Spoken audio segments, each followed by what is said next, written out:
காட்டுக்கு மேல இருக்க சூரியன் ஒரு இரக்கமற்ற ராஜா மாதிரி நெருப்ப கக்கிக்கிட்டு இருந்தது.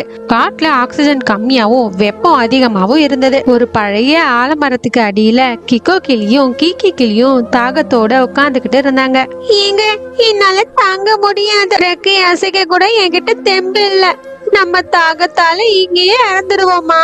கொஞ்சம் பொறுத்துக்கோமா கீக்கி. மீனுக்குருவி தண்ணிய தேடி போயிருக்கு. நம்ம எல்லாரையும் இப்படி தனியா விட்டுடாதம்மா. பம்பு குருவி பறந்து வந்து தொப்புன்னு கீழே விழுந்தது. அதுக்கு அடிபட்டு இருந்தது. அதோட வாயும் வறண்டு போயிருந்தது. எல்லாமே முடிஞ்சிருச்சு. பொங்கி வந்த நீர்வீழ்ச்சி கூட இப்ப வறண்டு போச்சு. மிச்சம் இருந்த தண்ணி கூட மில்லி கழுகு அதோட கட்டுப்பாட்டுக்குள்ள வச்சிருக்கு. அந்த பக்கம் கூட யாரையும் விட மாட்டேங்குது. மீனுக்குருவி காட்டுல வறண்ட பாலைவனத்துக்கு மேல பறந்து போயிட்டு இருந்தது. அதுகிட்ட ஒரு சின்ன மூட்டை இருந்தது. ஒரு அரச மர இலையில கொஞ்சமா பனித்துளிகளை சேர்த்து வச்சிருந்தது. அது 3 நாளா கஷ்டப்பட்டு சேர்த்து வச்சது. திடீர்னு ஒரு இடத்துல ஒரு வயசான பறவை மயக்கம் போட்டு இருந்தது. மீனுக்குருவியும் அந்த இடத்துக்கு போனது. தாத்தா, நீங்க ஏன் இப்படி இங்க கஷ்டப்பட்டுட்டு இருக்கீங்க? வாங்க, நிழலுக்கு போலாம். மகளே, தாகத்தால என்னோட தொண்டை எரியுது. என் உயிர் போற மாதிரி இருக்கு.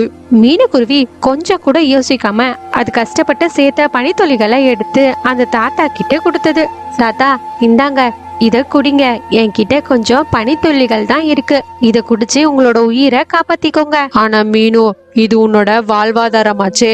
இத நான் குடிச்சிட்டா அப்புறம் நீ என்ன பண்ணுவ? தாத்தா, ஒருத்தவங்க தாகத்தால தவிக்கிறவங்களோட உயிரை காப்பாத்தும் போது நான் இறந்து போனாலும் வருத்தம் இருக்காது. ஆனா என்னோட மனசுக்கு நிம்மதி கிடைக்கும். அந்த பறவையும் தண்ணிய குடிச்ச உடனே ஒரு அதிசயம் நடந்தது. அது சாதாரண பறவையா இருந்து மந்திரம் மாயாஜலம் தெரிஞ்ச பறவையா மாறினது.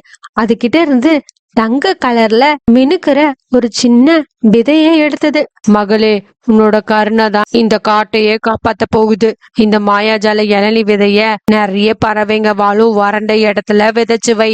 நினைவு இருக்கட்டும், இதுக்கு தண்ணி எதுவும் வேணாம். ஆனா அதுக்கு பதிலா சுயநலம் இல்லாத அன்போட ஒரு பறவையோட கண்ணீர் தான் வேணும். மீனுக்குருவி அந்த விதையை எடுத்துக்கிட்டு அந்த ஆலமரத்துக்கிட்ட வந்தது. அது மண்ணை தோண்டி விதைய விதைச்சது.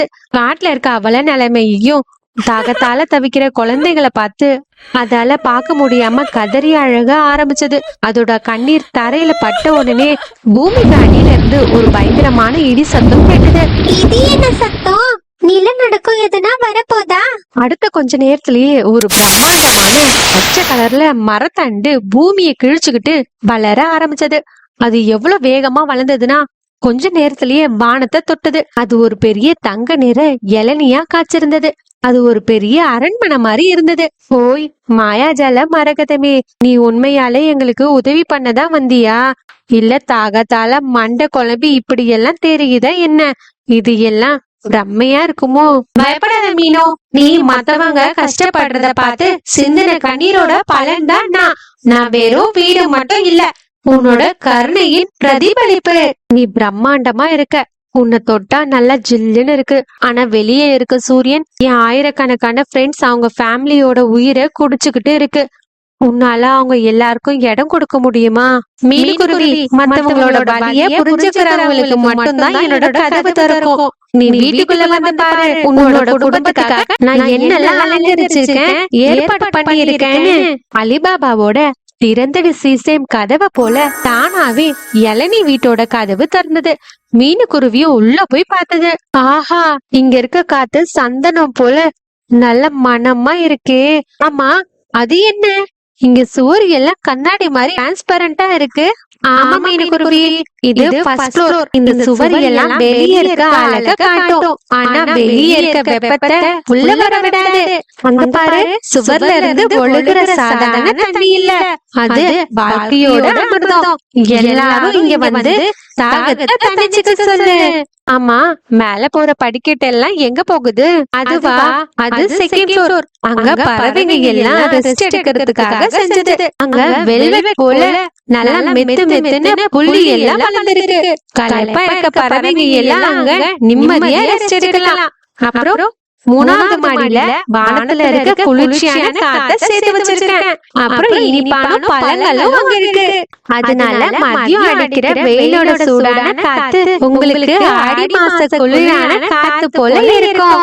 மாயாஜல இளநியே, நீ ரொம்ப சிறந்தவ.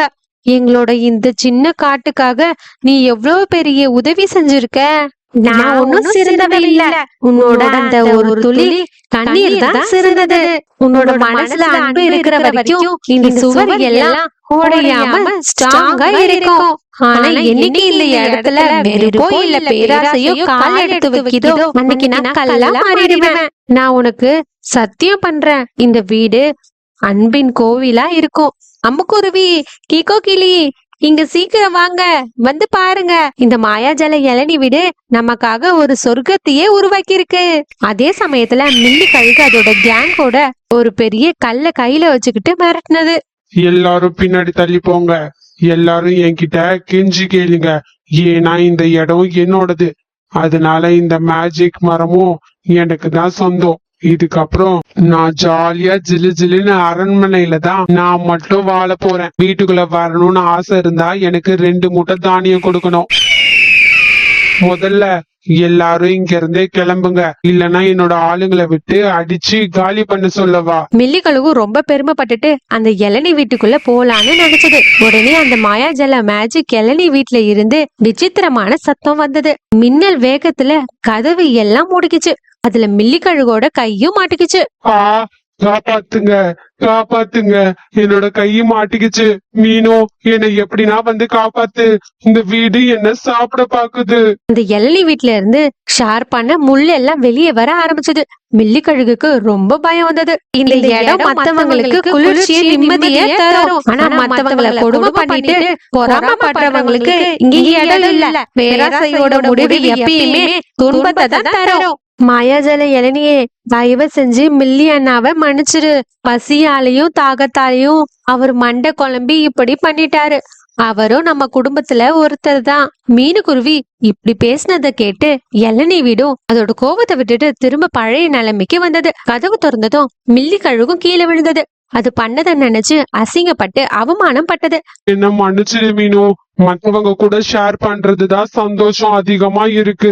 மத்தவங்க கிட்ட இருந்து பிடிங்கிறதுல இல்லன்னு நான் புரிஞ்சுக்கிட்டேன். மீனுக்குருவியும் எல்லாரையும் சத்தமா கூப்பிட்டது. அம்மோ, கிக்கோ, புறா அண்ணா, காட்டுல இருக்க எல்லா ஃப்ரெண்ட்ஸும் வீட்டுக்குள்ள வாங்க. இங்க 3 ஃப்ளோர் இருக்கு. ஃபர்ஸ்ட் ஃப்ளோர்ல நீச்சல் குளம் இருக்கு. செகண்ட் ஃப்ளோர்ல ஓய்வு எடுக்கிறதுக்காக ஹால் இருக்கு. அதுல சாஃப்டான பெட்டும் இருக்கு. அப்புறம் 3வது மாடியில உங்களுக்கு பிடிச்ச இனிப்பான பழங்கள் எல்லாம் இருக்கு. ஒரு மாசம் ஃபுல்லா ரொம்ப வெயில் அடிச்சது.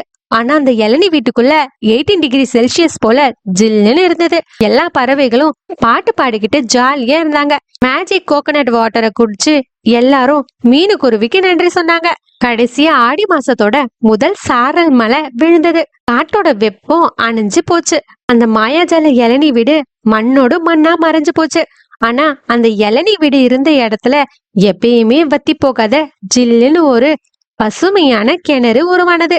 மீனு, நீ எங்களை வெயில இருந்து மட்டும் காப்பாத்தல, நாங்க எப்படி ஒத்துமையா வாழணும்னு கத்து கொடுத்திருக்க. இது எல்லாம் அன்னைக்கு நான் யோசிக்காம மத்தவங்களுக்காக கொடுத்த அந்த ஒரு துளி தண்ணீரோட பலன்தான். மத்தவங்க துன்பத்துல கஷ்டப்படும் போது துணிச்சலோடு அவங்களுக்கு உதவி பண்ண வருவங்களுக்கு இயற்கையே நேர்ல வந்து சொர்க்கத்தோட கதவை திறக்கும்.